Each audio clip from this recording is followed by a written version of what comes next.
Les agradecemos entonces por esta primera mesa redonda, representantes de la Universidad de Antioquia, del Colombiano, de la Fundación Pro Antioquia, y vamos a invitar ya directamente entonces para que hagamos el relevo a la segunda mesa redonda, que estará compuesta por el doctor Gustavo López, director ejecutivo de Complexus y exdirector de proyectos transdisciplinarios de la UNESCO, el doctor Marco Antonio Velilla, magistrado del Consejo de Estado, el doctor Juan Lozano, senador de la República, el presbítero Jorge Iván Ramírez, vicerrector académico de la Universidad Pontificia Bolivariana, y el doctor Paolo Lugari, director general de la Fundación Gaviotas, para que demos entonces inicio a esta segunda mesa redonda.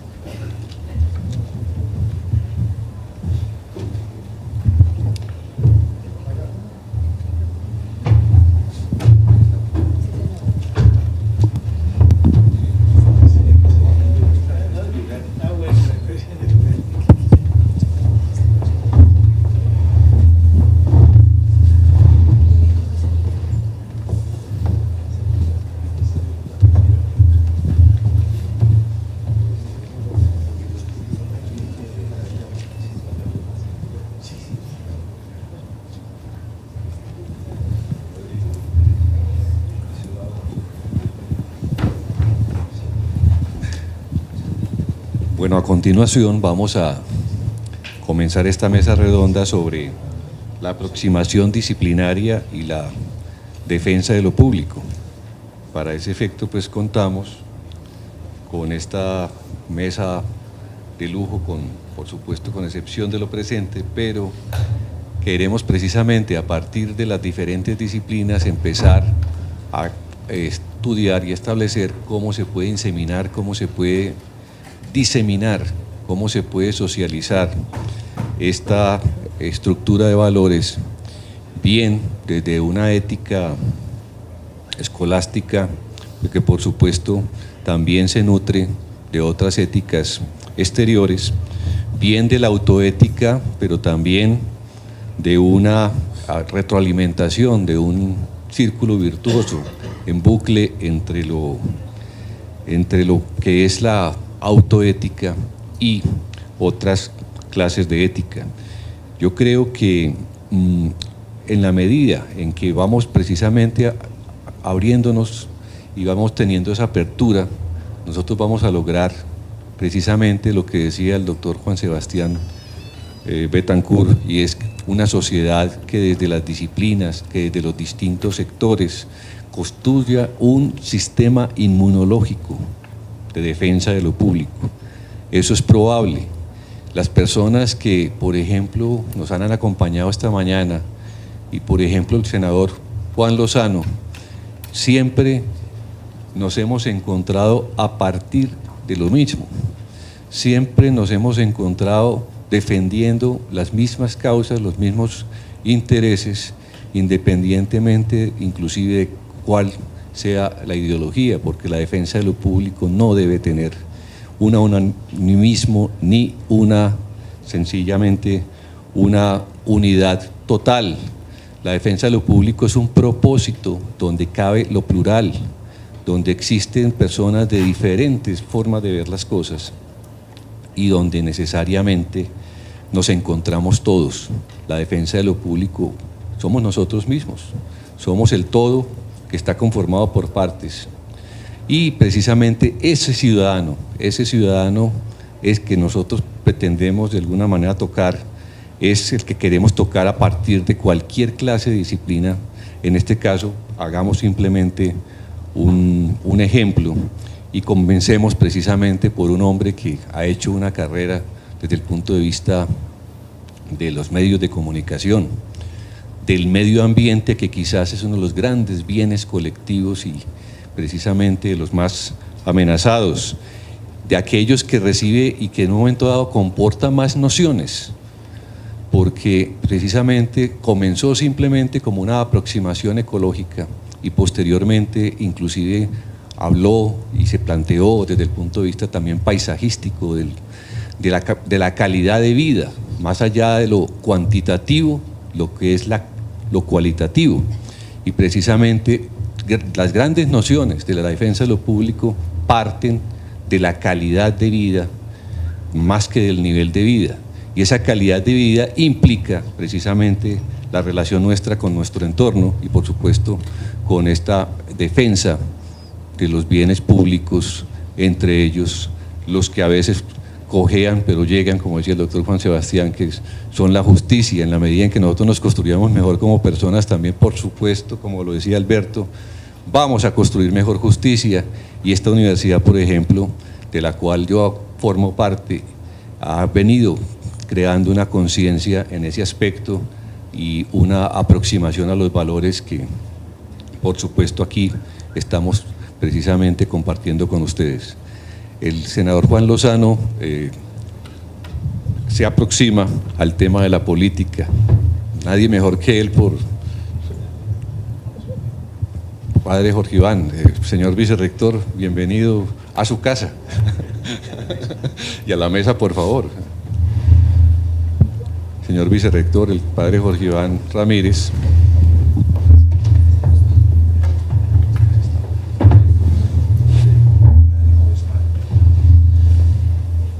Muchas gracias, doctor Marco Antonio Velilla. Toda mi gratitud y reconocimiento por la invitación, por las expresiones amables, tan amables, y por supuesto por la contribución que viene haciendo Complexus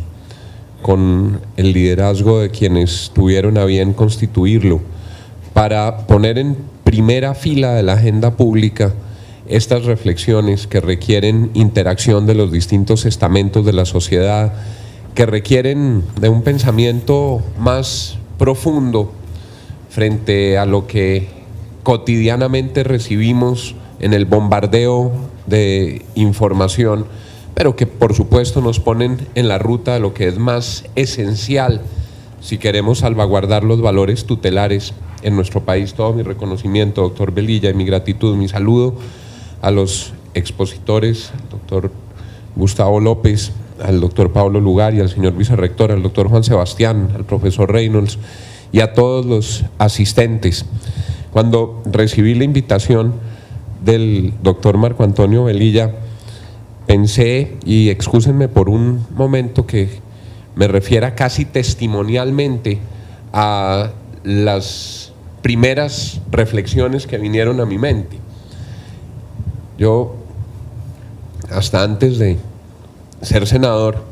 era un hombre al que saludaban con algún cariño en casi todos lados, que tenía buena reputación, frente al cual no había sospecha de ninguna clase,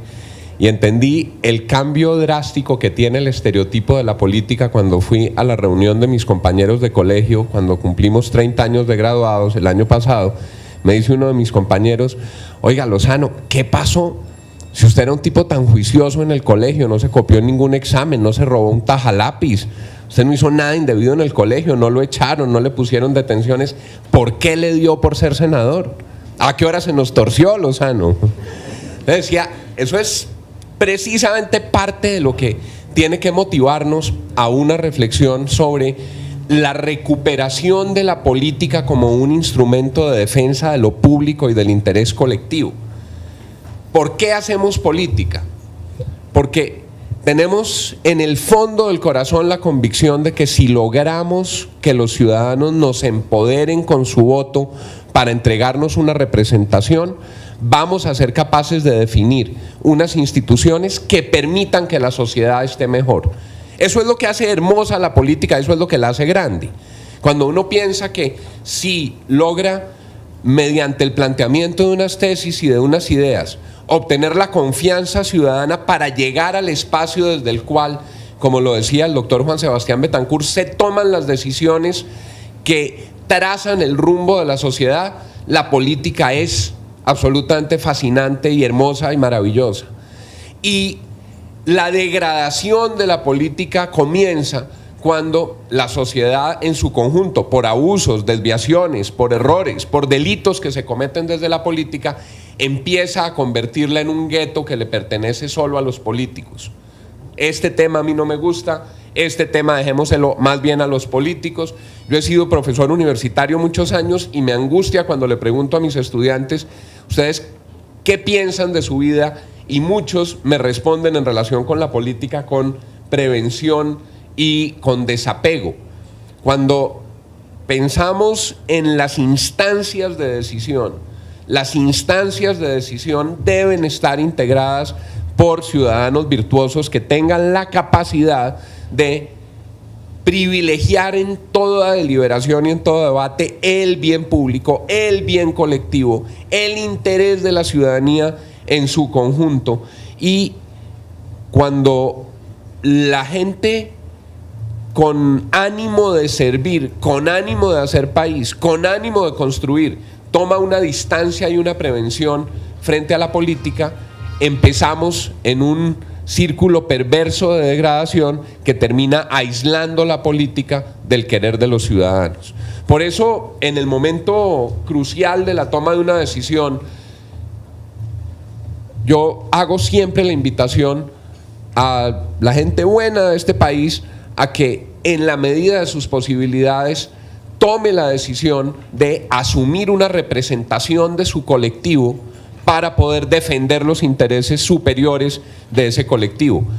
Eso va, le decía yo a mis estudiantes, desde la junta de administración del edificio, del conjunto donde se viva, hasta, por supuesto, la toma de decisiones para participar en los órganos de representación del país. Y la lógica es la misma. Si nosotros en el edificio elegimos al señor del 201, que es el que se emborracha y trae la parranda a las 3 de la mañana y los despierta a todos, y es el que no saca la basura y es el que no paga las cuentas, y nadie quiere participar en el consejo de administración y solo participa el del 201, y cuando va a la asamblea es el único que levanta la mano y lo escogen, el edificio termina pareciéndose al señor del 201. Si los vecinos virtuosos, los que sacan el perro como lo tienen que sacar, los que pagan la cuenta como la tienen que pagar, los que tienen los procederes correctos, no participan del proceso político, entonces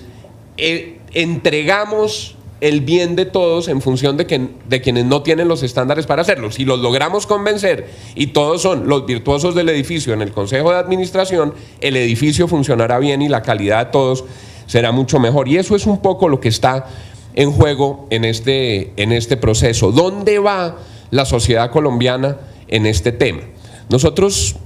tuvimos durante muchas décadas un sistema bipartidista bastante rígido. La política se hacía a través de dos grandes partidos y la posibilidad de expresiones alternativas estaba muy limitada por distintas circunstancias y por distintas rutas. El país llegó a una saturación frente a un modelo que yo creo tuvo virtudes y le dejó al país unos saldos favorables, pero que había terminado por sofocar muchas expresiones de participación, y el modelo frente nacionalista del bipartidismo empieza a hacer crisis en la campaña presidencial de 1990, con una presencia enorme del narcotráfico, del terrorismo. Caen asesinados 3 candidatos presidenciales, heridos otros tantos, asesinados magistrados, jueces, y viene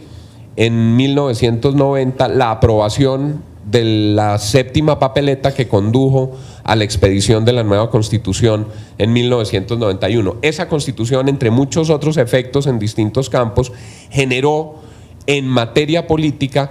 una explosión de partidos. Pasamos de 2 partidos históricos y 2 que circulaban como pequeños satélites en el escenario político a una feria de personerías jurídicas que nos condujo en las elecciones del 94 y del 98 y luego en las del 2002 a tener cerca de 78 partidos políticos en Colombia. Había 78 personerías jurídicas reconocidas. La política se había convertido en un ejercicio de microempresas electorales. Cada jefe político montaba su propio partido, conseguía su representación, él era la asamblea, él era el tribunal de ética, él era el grupo ideológico, y finalmente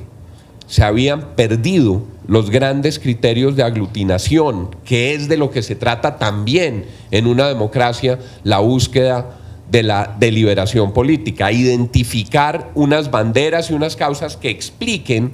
la propuesta ante la ciudadanía para obtener de ella el mandato para poder agenciar esas ideas desde los cargos de representación y poder. Cuando hay 78 partidos cuyo propósito y motor principal es simplemente elegir a un señor al Congreso, lo que termina sucediendo es que se pierde la razón de ser de la política, se pierde la capacidad de agenciar las grandes transformaciones, de interpretar los grandes anhelos de la ciudadanía. El péndulo se ha venido devolviendo. Entonces pasamos de esos 78 con unos criterios de agrupación que se han ido aprobando en los últimos actos legislativos a 7, 8, 9 partidos políticos que van tomando rumbo como fuerzas que deben responder a unos parámetros cada vez más exigentes de control, cada vez más exigentes de rendición de cuentas, cada vez más exigentes de transparencia, para poder encauzar nuevamente la institucionalidad colombiana a partir de unos criterios de virtud en los partidos políticos. ¿Qué ha sido fundamental en este último tramo? Y me refiero a los 2 últimos años en esa deliberación política: la aprobación de 2 normas, el Estatuto Anticorrupción y la nueva Ley Estatutaria de Partidos Políticos, que incrementa inmensamente la responsabilidad de los partidos políticos a la hora de definir a quiénes avala, a la hora de definir el quehacer de los partidos, precisamente para tratar de recuperar la dignidad y la virtud y la transparencia en los partidos. Que es posible que todavía haya quedado mucho por sanear, sin duda, pero lo cierto es que vimos en este proceso del 30 de octubre un ejercicio de denegación de más de 2.500 avales en todos los partidos, de personas que venían con antecedentes, que venían de organizaciones y que generaban inquietudes éticas, de organizaciones que habían tenido tránsitos irregulares. ¿Quiere eso decir que la política colombiana ya se salvó? No, por supuesto que no. ¿Quiere decir eso que la política colombiana pasó la horrible noche y que ya es solo el escenario de virtud y de candor y de maravillas para los colombianos? No, pero quiere decir que la política colombiana recibió una notificación popular, la censura constante y permanente, el dedo acusador, el malestar ciudadano frente a la política que se expresa en todas las encuestas, en las que invariablemente los que peor clasificados salen son en el panorama de favorabilidad o desfavorabilidad de las distintas instituciones: la guerrilla, luego Hugo Chávez y luego los congresistas. Ese es, digamos, el ranking permanente en todas las encuestas. Y hay, por supuesto, una necesidad de recuperación de ese espacio, y se han venido tomando unas decisiones que yo creo son las correctas. Para concluir, ¿qué es lo que desde la política hay que hacer?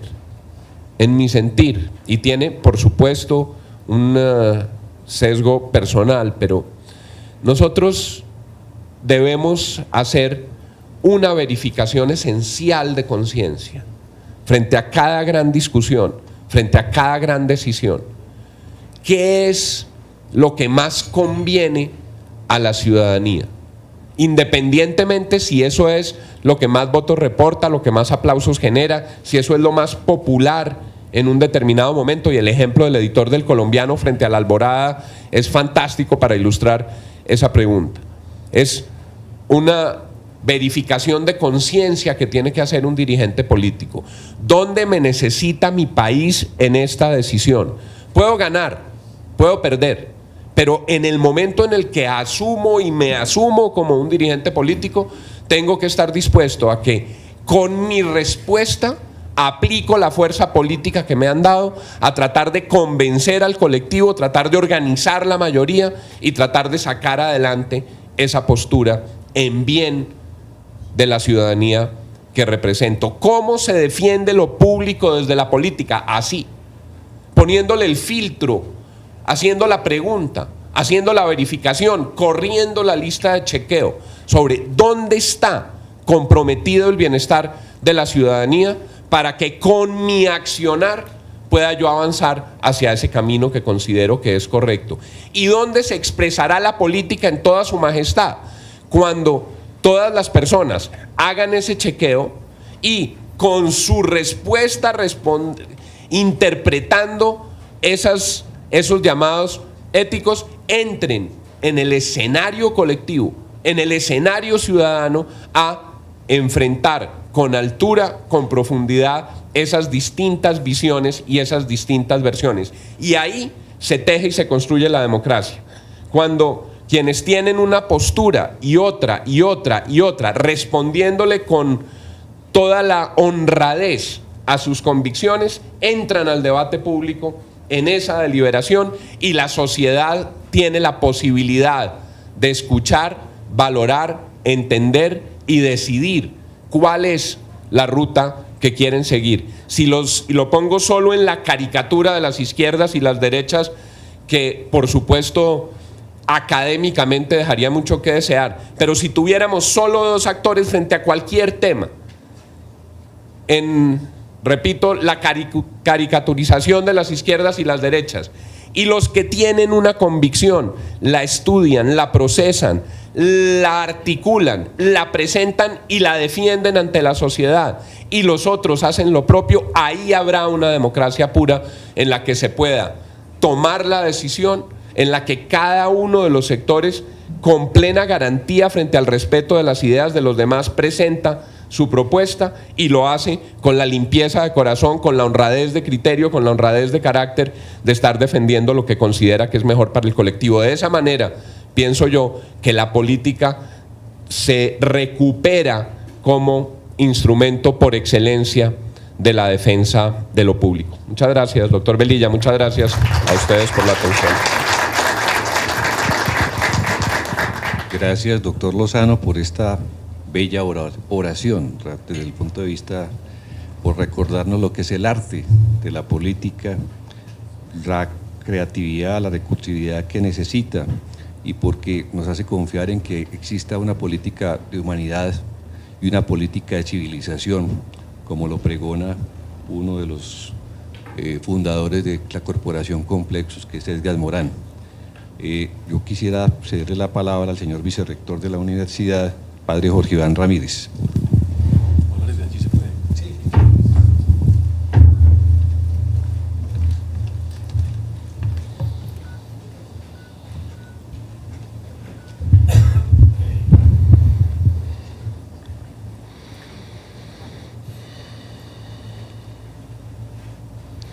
Muy bien, buenos días para todos. Yo quiero en primer lugar,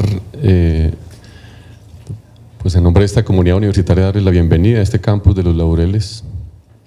Estamos cumpliendo 75 años, desde cuando unos pioneros de una cantidad de temáticas de tipo social y humano, preocupados por la educación y preocupados por el entorno regional y nacional, pues crearon esta institución. Fundaron, yo no diría que simplemente una universidad, sino que fundaron una especie lanzaron una serie de principios y de valoraciones que, en mi criterio, 75 años después, nosotros, habiendo recibido ese testimonio, siguen siendo importantes para este país. Agradezco la invitación a este panel. Precisamente con este tema tan importante, que es del núcleo, del valor y del corazón de esta institución, hablar de conceptos como la transparencia, como lo público, y mucho más desarrollado por instituciones como es Complexus, con los que compartimos ciertamente unos idearios de valoración de la realidad humana, de la realidad social, que es pertinente poner en evidencia aquí en estos trabajos. Como esto es un panel, entonces me han pedido que desarrolle un poco el tema de lo que es la ética en la clave de lo que es este foro club sobre la transparencia y la defensa de lo público. En primer lugar, pues yo quisiera decir que la ética con frecuencia es asumida, es como una valoración teórica a cambio de que sea una oportunidad de acción para la vida de todos los días. Lo que quiero decir con eso es que con frecuencia la vida de todos los días está desamparada de la ética. Es un punto que yo quiero como dejar en evidencia. Cuando se requiere ética, pues obviamente se necesitan los discursos de la ética. pero cuando no es necesario, pues la realidad va por otro lado. Un segundo punto es que en mi criterio el sobreuso de la palabra también ha llevado a una, en mi particular apreciación, a una distorsión de lo que es probablemente la diferencia entre la moralidad y la ética. Se ha dicho mucho al respecto, pero creo que estamos marcados hoy, entre otras cosas, porque la política sigue siendo ya, es una disciplina de la cual podemos trabajar con elementos críticos, con propuestas que tienen una autonomía disciplinaria, digámoslo así, que tiene un estatuto epistemológico. Y eso ha generado que la moralidad termine siendo un aspecto tal vez de algunos discursos específicos y que la ética sea tal vez el concepto que más se trabaje en todos los órdenes. Hay que decir abiertamente que la moral es el conjunto de acciones, de realidades, de concepciones, de principios que a cualquier colectivo humano le permite pensar y cumplir que puede llevar una vida buena. En ese sentido, la moralidad de un grupo de trabajo como este, pues obviamente es sentarnos a escuchar unas palabras para poder crecer en el espíritu. Es una manera de tener una moral. Y la moralidad, por supuesto, tiene unas marcas que son fundamentalmente humanas. Cuando se le carga ideológicamente, pues corremos el riesgo de que esas marcas terminen siendo, generando distorsiones en lo que es la concepción antropológica, la dimensión de la persona. Cuando hablamos de ética, pues por supuesto es un discurso en el cual involucramos también la moral, pero muchas veces la ética se ha transportado la clave de la moral, que significa saber qué es lo bueno y lo malo, en uno de los puntos importantes, y se ha trasladado para que el centro de la ética sea simplemente decir qué es lo adecuado y qué es lo inadecuado. En ese sentido, en mi criterio, hoy la política, por ejemplo, y lo público ha recibido unos efectos que me parecen a mí deletéreos, y es que cuando tú dices que públicamente algo es inadecuado o algo es adecuado, estás probablemente hablando en clave ética, del discurso ético, pero no necesariamente en clave moral. Cómo se puede inseminar, cómo se puede diseminar, cómo se puede socializar esta estructura de valores, bien desde una ética escolástica, que por supuesto también se nutre de otras éticas exteriores, bien de la autoética, pero también de una retroalimentación, de un círculo virtuoso en bucle entre lo que es la autoética y otras clases de ética. Yo creo que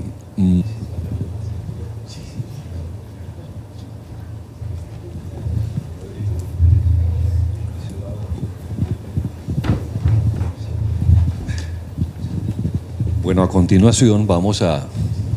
comenzar esta mesa redonda sobre la aproximación disciplinaria y la defensa de lo público. Para ese efecto, pues contamos con esta mesa de lujo, por supuesto con excepción de lo presente, pero queremos precisamente a partir de las diferentes disciplinas empezar a estudiar y establecer, en la medida en que vamos precisamente abriéndonos y vamos teniendo esa apertura, nosotros vamos a lograr precisamente lo que decía el doctor Juan Sebastián Betancourt, y es una sociedad que desde las disciplinas, que desde los distintos sectores construya un sistema inmunológico de defensa de lo público. Eso es probable. Las personas que, por ejemplo, nos han acompañado esta mañana, y por ejemplo el senador Juan Lozano, siempre nos hemos encontrado a partir de lo mismo. Les agradecemos entonces por esta primera mesa redonda, representantes de la Universidad de Antioquia, del Colombiano, de la Fundación Pro Antioquia, y vamos a invitar ya directamente entonces para que hagamos el relevo a la segunda mesa redonda, que estará compuesta por el doctor Gustavo López, director ejecutivo de Complexus y exdirector de proyectos transdisciplinarios de la UNESCO, el doctor Marco Antonio Velilla, magistrado del Consejo de Estado, el doctor Juan Lozano, senador de la República,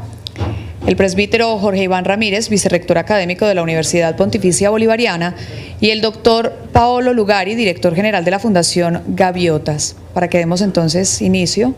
a esta segunda mesa redonda.